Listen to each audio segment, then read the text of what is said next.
You get your third win of the year tonight in a game that basically you dominated from start to finish. In your eyes, what were the keys to your success tonight? I thought our pursuit of the ball on the offensive boards is very good. I thought our post players rebounded well. I thought, a couple of our guards, Gabby was active. Destiny's pursuit of the ball was excellent. Alicia and second half, Taylor got mad a little bit, and she thrives on being physical out there. I mean, that's, we're talking with Travis earlier, and that's exactly what he said is true. And, we had 59 rebounds, and when you don't hit maybe a high percentage of your first shots, you got to be after the basketball.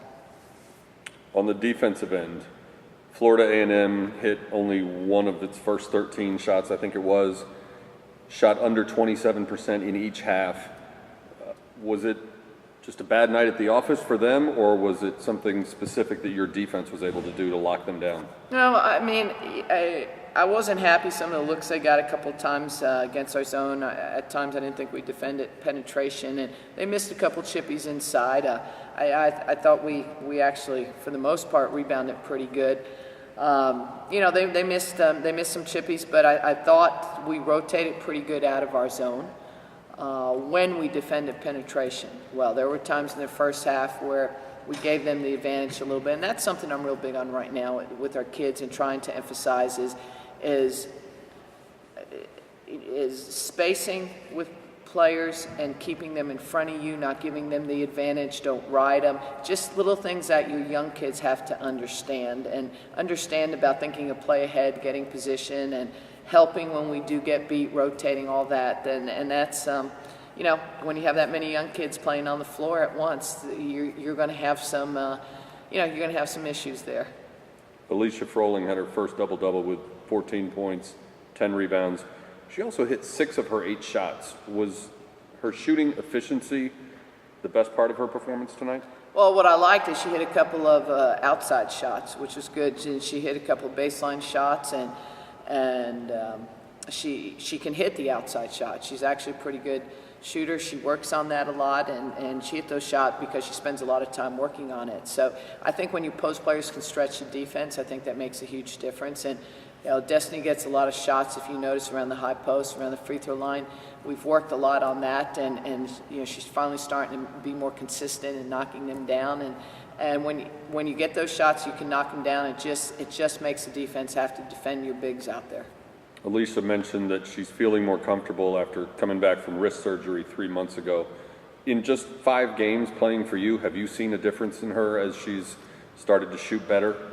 Well, her wrist is getting stronger, but it's still probably, I wouldn't say it's 100%. She doesn't really snap her wrist on passes. She doesn't always put as much behind it as you would like to see her. That maybe when she was 100% or healthy.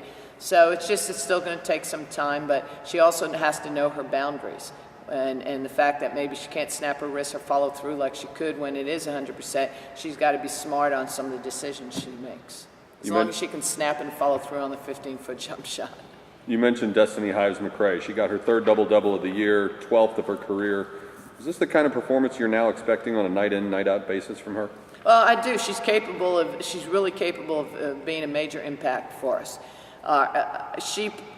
She probably is one of the best rebounders that I've seen in a long time as far as how they go after the ball. And I kind of call it their pursuit of the ball. She just has a good nose for the ball, goes after it. She can jump. She's lengthy in that, but she just goes after the ball. But she's very efficient around the basket as long as she doesn't change her shot.